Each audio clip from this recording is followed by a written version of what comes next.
नमस्कार दर्शकों, आज मैं उपस्थित हूँ चंद्रमा के 4th हाउस में विराजमान होने पर प्रभाव को लेकर। पूर्व में जो मैंने वीडियो बनाए हैं चंद्रमा को लेकर, वह प्रथम, द्वितीय और तृतीय भाव में उसकी चर्चा की है मैंने। आज का हमारा विषय है चंद्रमा के चतुर्थ भाव में उपस्थित होने पर, विराजमान होने पर क्या प्रभाव पड़ता है। तो आगे बढ़ने से पहले मैं एक बात चाहूँगा कि चंद्रमा किन-किन चीज़ों का कारक है, उसके बारे में एक बार मैं आपको बता देता हूँ। इसका रीज़न ये है कि जब तक आप इन चीज़ों को नहीं समझेंगे, तब तक आप सही प्रेडिक्शन नहीं कर पाएँगे। अब ऐसे समझो कि आपको अगर आपके मन के बारे में विचार करना है, तो आप किन ग्रहों को देखकर आप बताओगे कि आपका मन कैसा होगा? या आपकी माता के बारे में विचार करना है, तो आप किस ग्रह को देखकर आप बताओगे कि आपकी माता कैसी होगी? किस प्रकार का उनका स्वास्थ्य होगा? इन सब चीज़ों का विचार कैसे करोगे आप? तो इसके लिए आप चंद्रमा को देखोगे।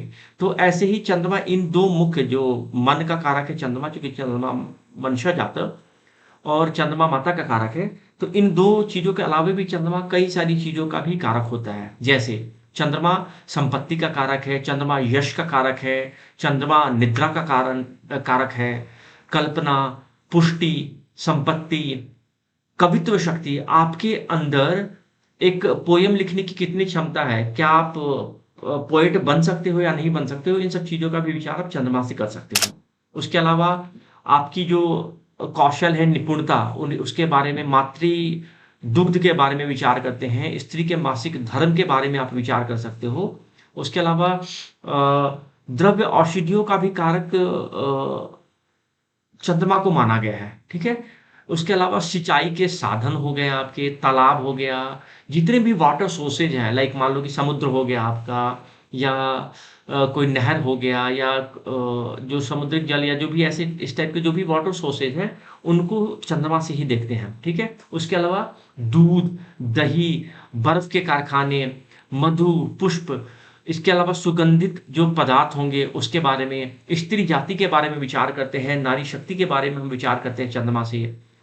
कफ का विचार हम चंद्रमा से करते हैं। हर्ट, चूँकि 4th हाउस का कालपुरुष की कुंडली में 4th हाउस का कारक है ये, 4th हाउस का स्वामी है, इसलिए हम हृदय का भी विचार इसी से करते हैं। ज्योतिषी का विचार हम इससे करते हैं।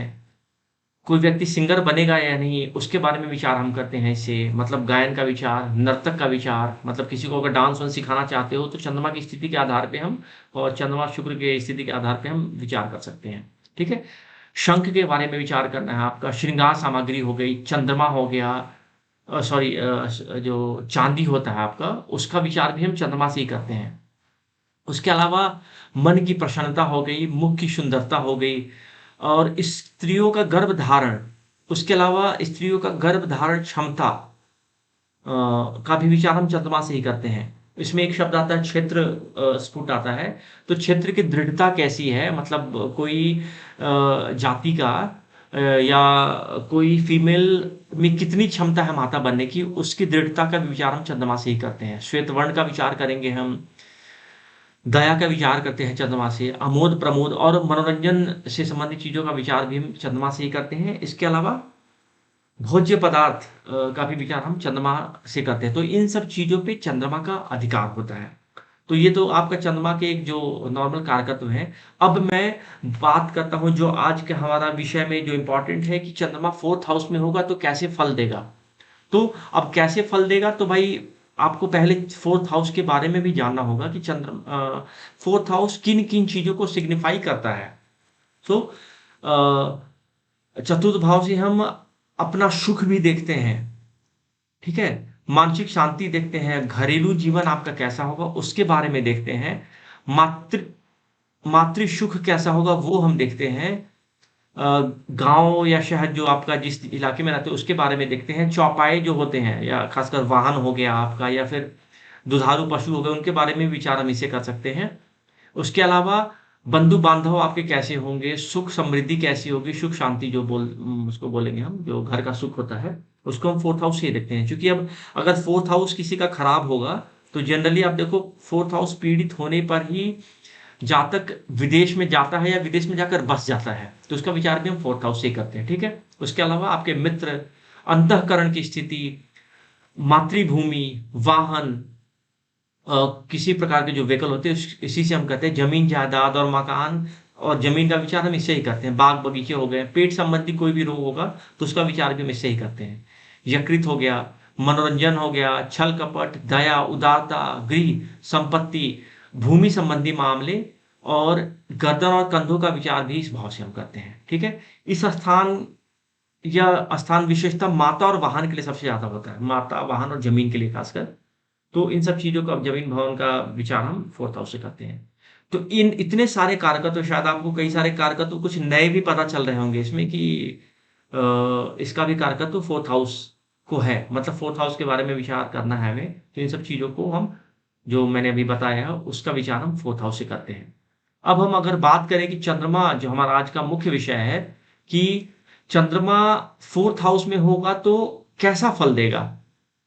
तो आप देखो कि जिसके चतुर्थ भाव में चंद्रमा स्थित होता है वह जातक उच्च पद को प्राप्त होता है, क्योंकि आप देखो इस भाव का कारक भी चंद्रमा है। ठीक है। उसके पास वाहनों की प्रचुरता होगी, मतलब कई सारे वाहन होंगे उसके। उसके अलावा दुधारू जो पशु हैं, चूंकि फोर्थ हाउस का कारक है आपका, और दुधारू पशु, अगर यहाँ पे चंद्रमा अच्छा है तो दुधारू पशु भी उस जातक के पास होगा, उससे वह संपन्न होगा।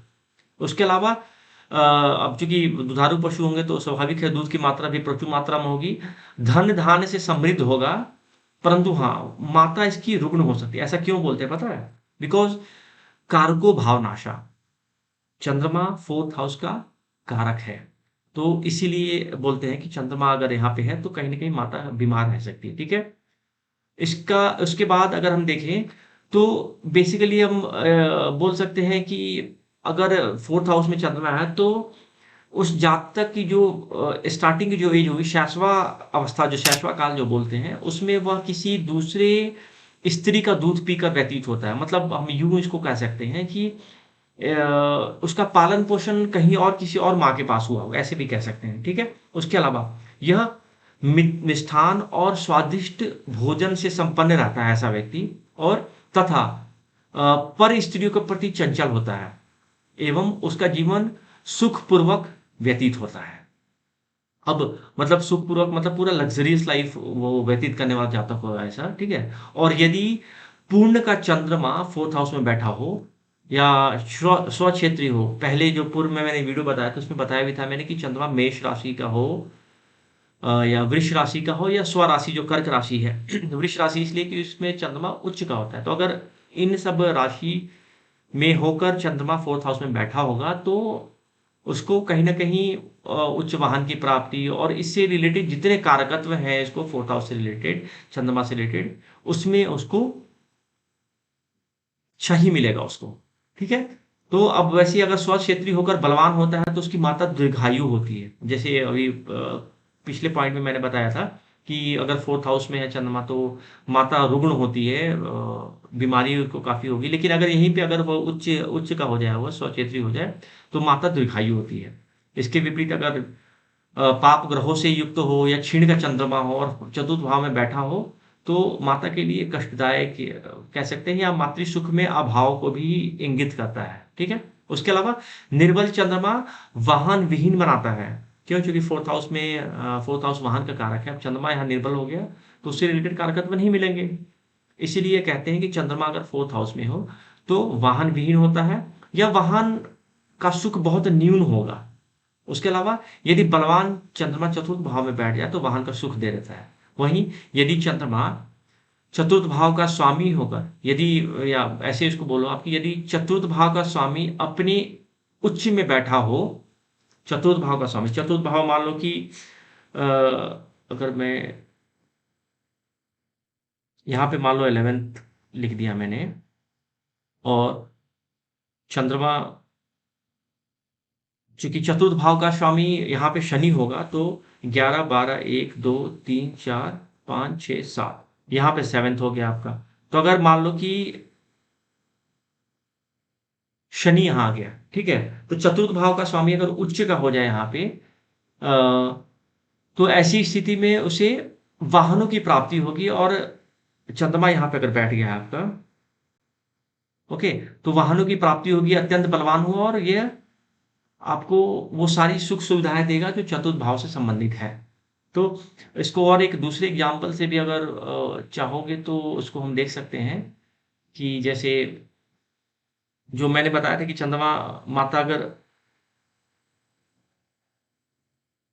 रुग्ण मतलब अगर जैसे वृष राशि का हो जाए, जैसे मान लो यहाँ पे मैं लिख लेता हूँ चंद्रमा, चलो कुंभ राशि होगी 12 1 2। अब यहाँ पे अगर चंद्रमा बैठ गया और अगर सूर्य हो गया, शुक्र हो गया, उसके अलावा मान लो शनि यहाँ पे बैठ गया, तो ऐसी स्थिति में आप कह सकते हो कि चूंकि चंद्रमा यहाँ उच्च का हो गया है, तो माता दीर्घायु होगी। तो ये सारी चीजें थी चंद्रमा से रिलेटेड, जब चंद्रमा फोर्थ हाउस में विराजमान हो। उम्मीद करता हूँ यह वीडियो आपको अच्छा लगा होगा, और ऐसे और भी मैं वीडियो अभी लगातार अगले आने वाले लगभग 10-11 दिनों तक मैं लगातार चंद्रमा के बारे में ही चर्चा करने वाला हूँ कि चंद्रमा विभिन्न भावों में कैसा फल देने वाला है। तो अगर अभी तक आपने वीडियो को सब्सक्राइब नहीं किया है, तो रिक्वेस्ट करूंगा कि काइंडली सब्सक्राइब माय चैनल एनिक माइन एस्ट्रोलॉजी, जिससे कि आप अपडेट होते रहेंगे मेरी जो भी वीडियो डलते रहेंगे उससे। और अंत तक इस वीडियो में बने रहने के लिए बहुत बहुत धन्यवाद। नमस्कार।